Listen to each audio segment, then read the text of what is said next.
good jokes. Wait.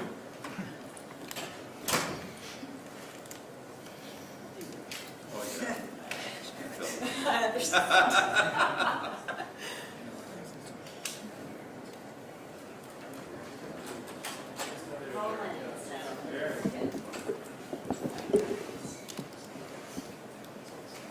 You bring them in one at a time, Kat. Oh, no worries. You need to squeeze together. Do you want me on this end? Yeah.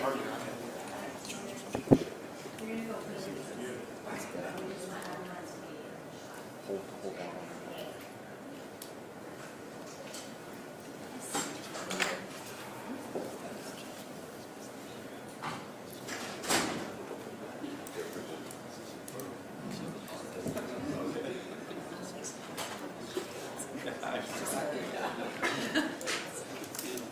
Hey, Kate.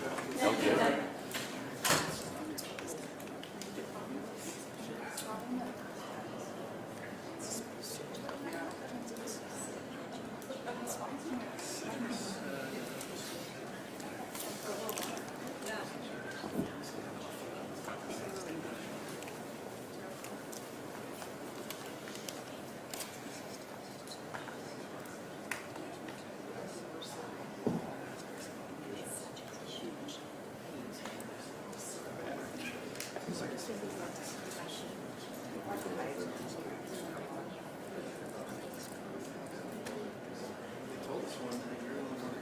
Instructions.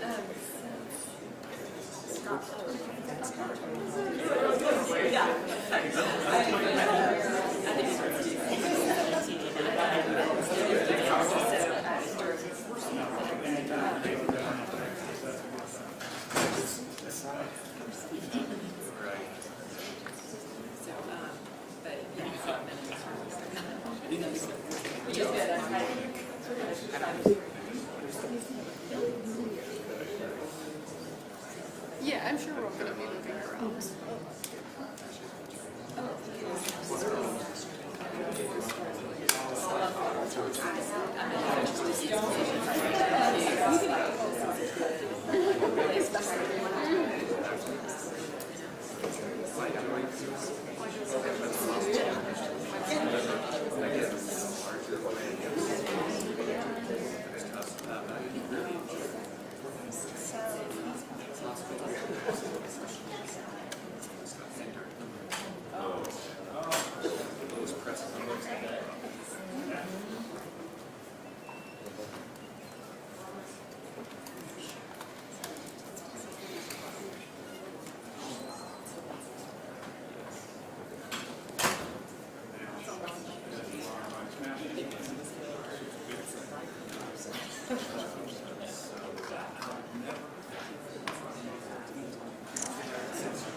All right, so everybody listen up.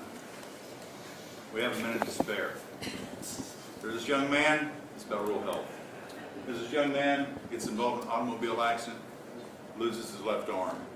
He's feeling really bad about himself. Months later, he's walking down the street. He sees this judo studio, and he walks into the instructor and said, "Do you think a guy like me with no left arm could learn judo?" The instructor looked at him and said, "Yeah, I could teach you judo." So he starts teaching him this throw. And he goes for weeks and weeks and months, and he keeps asking the instructor, "Don't I need to learn another throw?" We're not done yet. I'm almost done, guys. I'm almost done. So he teaches him this throw, and he says, "It's time for you to go to a tournament." And this young guy says, well, I only know one throw. He goes, no, we're going to a tournament. So they go to this tournament. This fellow steps up on the mat. He's got his belt, his sleeve tucked into his belt. He's shot. It happens again and again and again. He's finally in the final, the grand championship. He gets out this guy and he beats this guy. And he goes back to his instructor and said, how in the world did that happen? And the instructor said, well, there's 3 reasons. Number 1, when you step up on that mat and you've got a sleeve tucked in your belt, as George W. Bush would say, they all misunderestimate you. Beyond that, your body has to work together to make sure this throw is executed properly. And the third thing is you've got a secret weapon. He said, what's the secret weapon? He goes, the secret weapon is the only counter for the throw that I taught you is for somebody to grab your left arm. So this is rural Texas. Every time we come to Austin, everybody misunderestimates us. We all have to work together in rural Texas. We've got 161 counties that are not urban counties in the state. We all have to work together to get things done. And we have a secret weapon. The secret weapon for us is it's the rural areas of the state that produce the food, fiber, and fuel for the entire nation, not just the state of Texas. There you have it. That's rural health. It's all yours, Governor. Ted, that's why you're going to be out of a job here.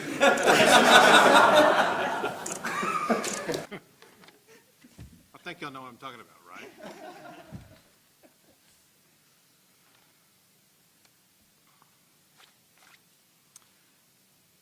Well, listen, I want to thank once again Secretary Kennedy for joining with us here today.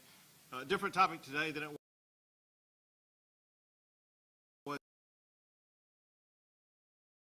was behind me right now. They are professional representatives in the healthcare field focusing on rural Texas. And they're just a small number of the many healthcare professionals in rural Texas that are so vitally important. Rural Texas is vital to our state. Texas wouldn't be Texas without rural Texas.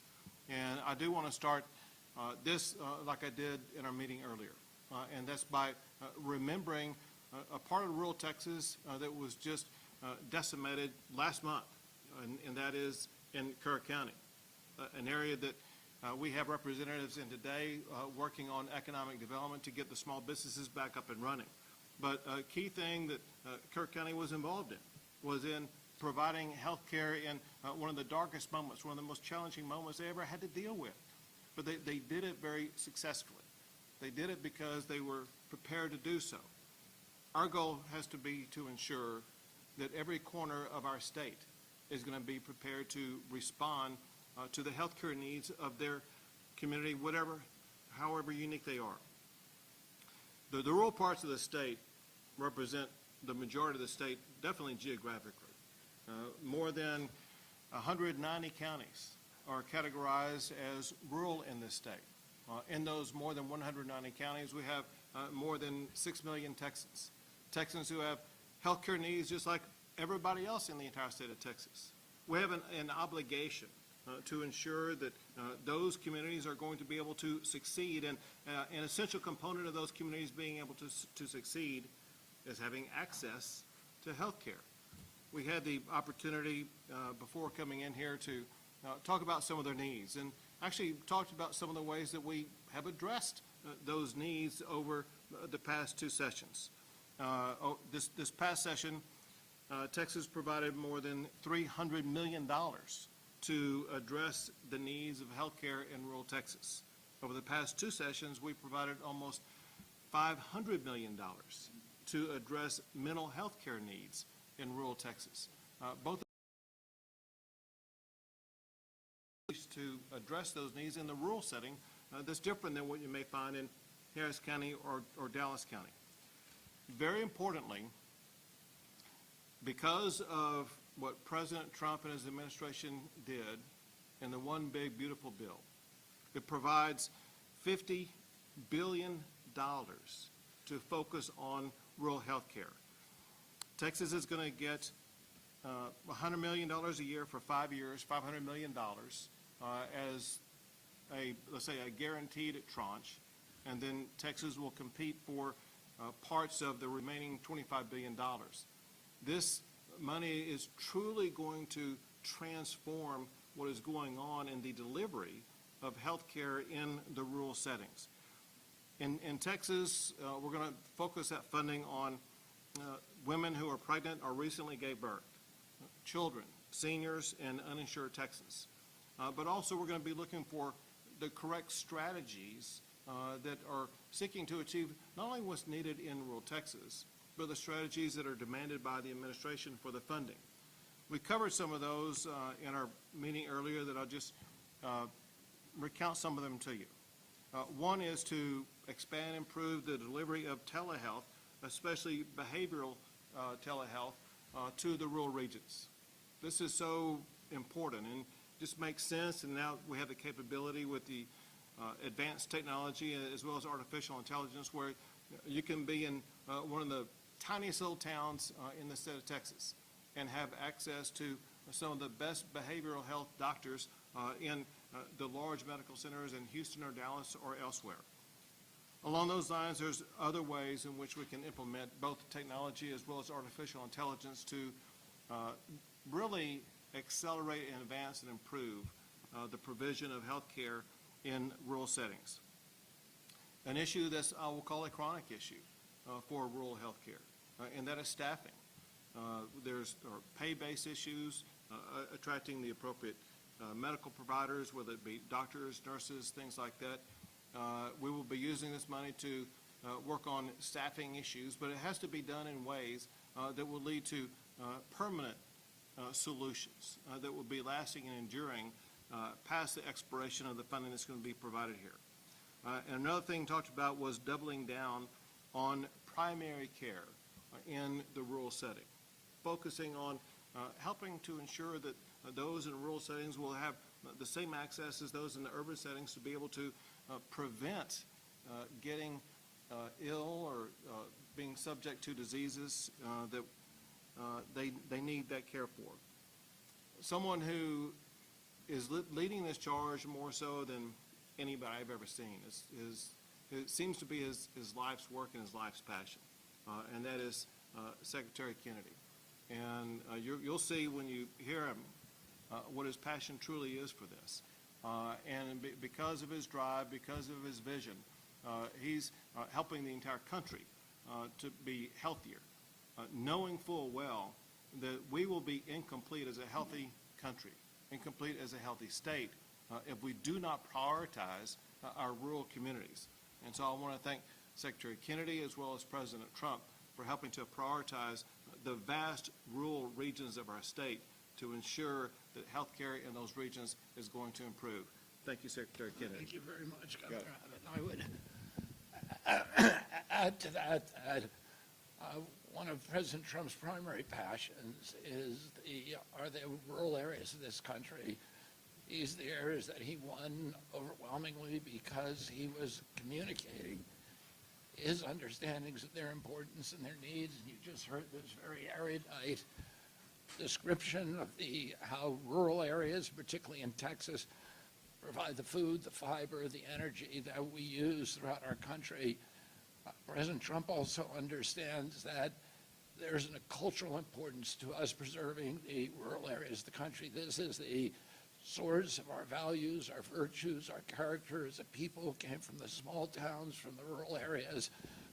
President Thomas Jefferson said that American democracy is rooted in the tens of thousands of independent freeholders who own the land, and without them, who have a stake in our economy, a stake in our system of government, a stake in our culture. And if we lose rural America, which we're in danger of losing right now, we'll lose part of our capacity to preserve and understand and appreciate the American soul and the American experience.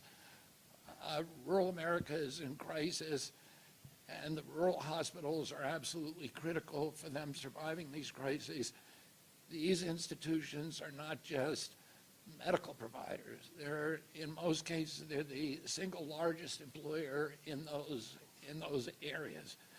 They have the highest paying jobs.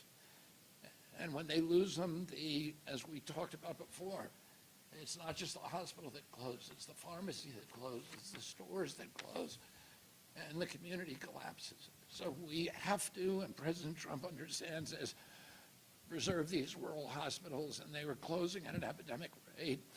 And that's why he put in the big, beautiful bill, the Rural Transformation Program. And I'll talk just a little bit about what that will do. Right now, we send about 7%, 6 to 7% of Medicaid dollars to rural hospitals. And that's about a total of $19 billion a year. So they're already getting shortcut. It's a very, very small sliver of what Medicaid pays out goes to these institutions in rural areas. President Trump's big, beautiful bill is going to give $50 billion over 5 years. So that's an infusion of $10 billion a year. That's an over 50% rise in the amount of federal dollars that is now flowing into rural areas.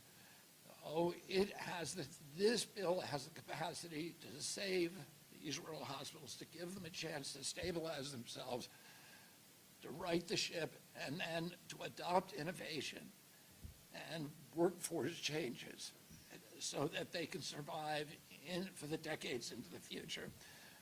The money, as Governor Abbott pointed out, the first $25 billion of that is going to be distributed evenly to the 50 states.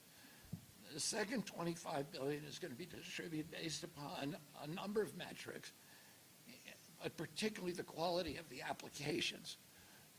We want to see money spent on infrastructure. We want to see it spent particularly on innovation, adopting telehealth and AI in rural communities. We want to see it spent on workforce quality and quantity improvement, which is another staffing crisis that rural hospitals face. And we want it spent on, we want to see proposals that will emphasize holistic care, preventative care, value-based care, and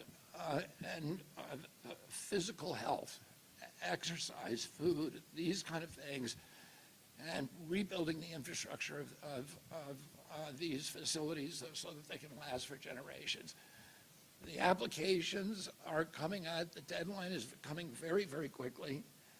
And so we met with the rural health providers today, and we encouraged them to cooperate. We didn't really have to encourage them because they already have extraordinary cooperative relationships with each other.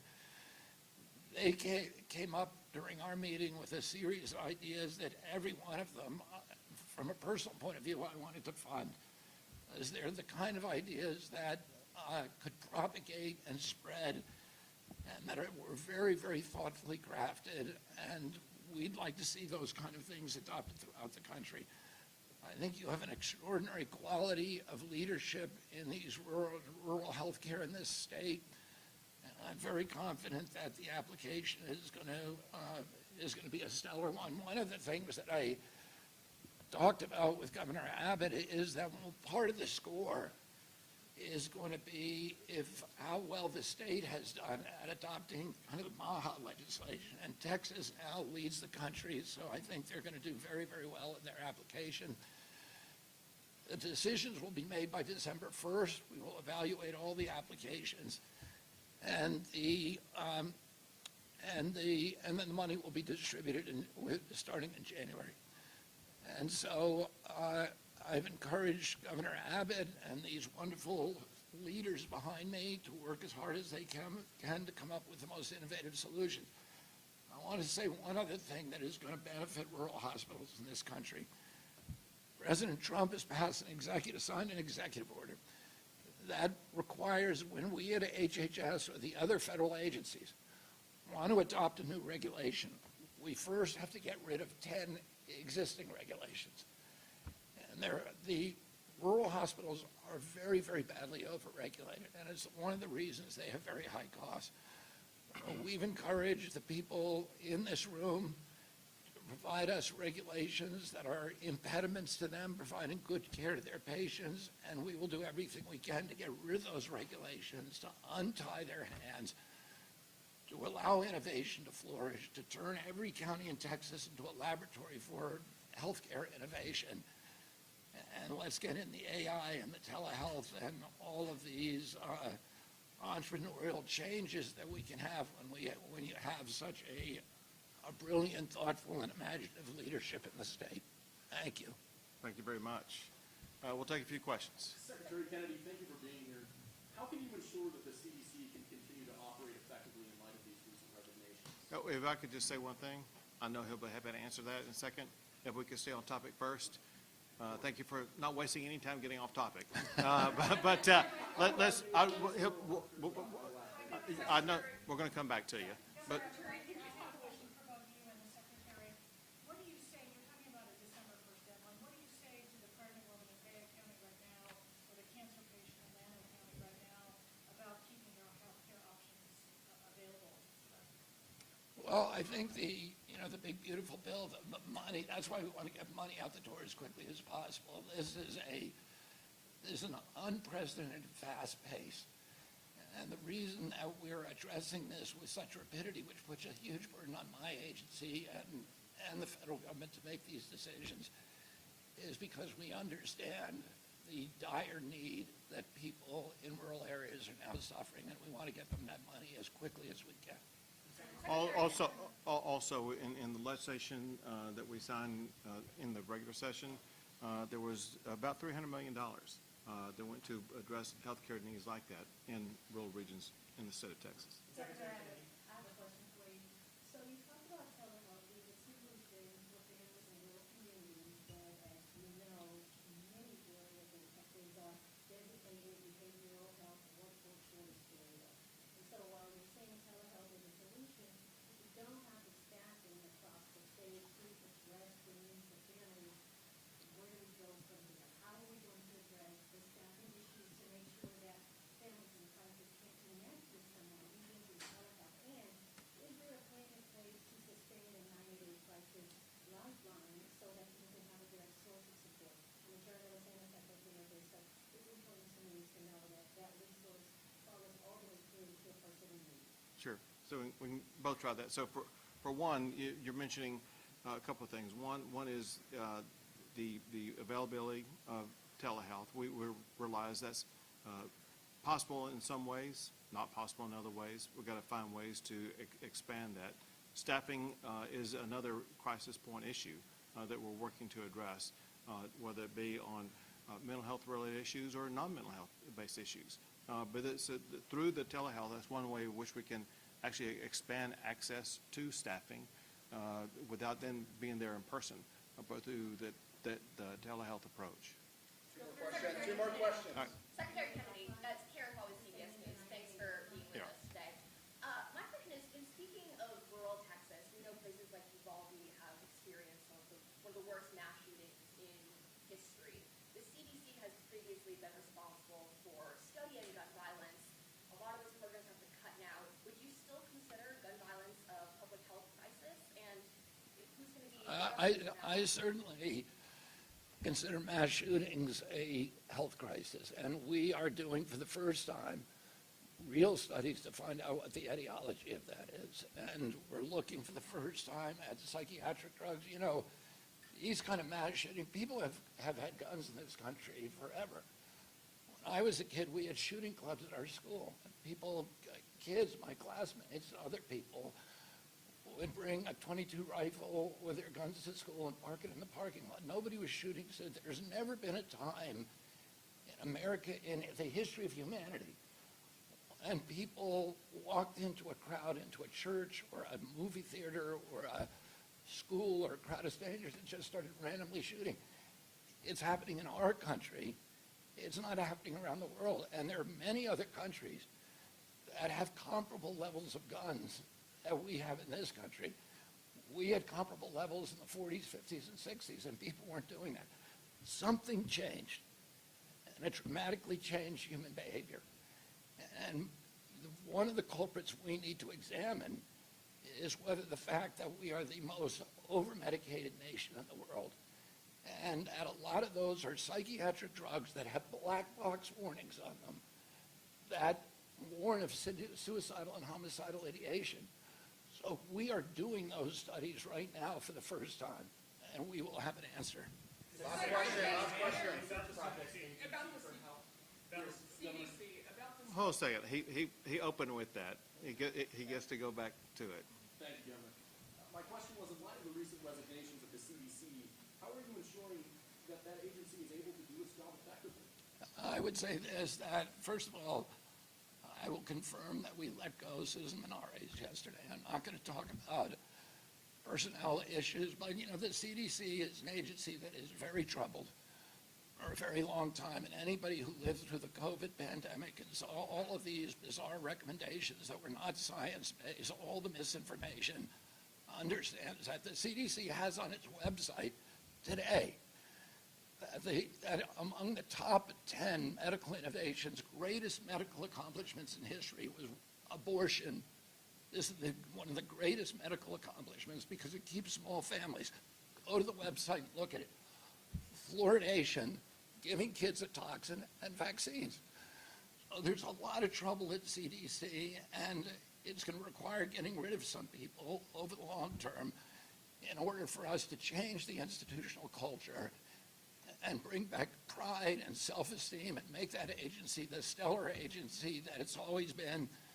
I'm very confident in the political staff that we have down there now that they're going to be able to accomplish that and ensure the competent functionality of that agency. That's it. That's all we got time for. That's all we got time for. No, that's all we got time for. Thank you.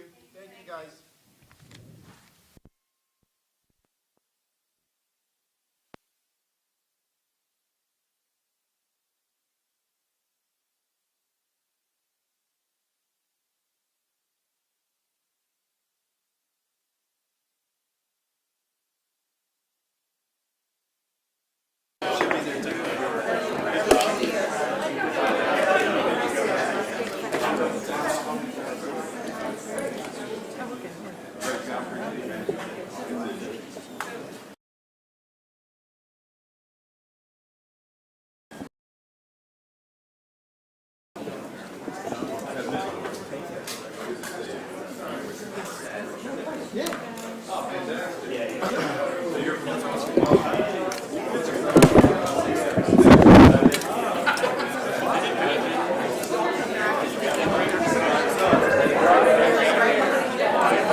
Thank you, thank you.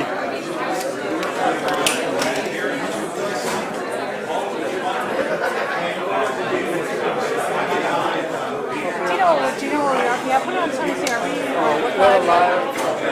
Looks at 5 and look like. Do you want me to try and knock out the look live stand-ups right now? We can do that. We can do it up here on the roof. And then we can be outside on the north side for 5. Sorry.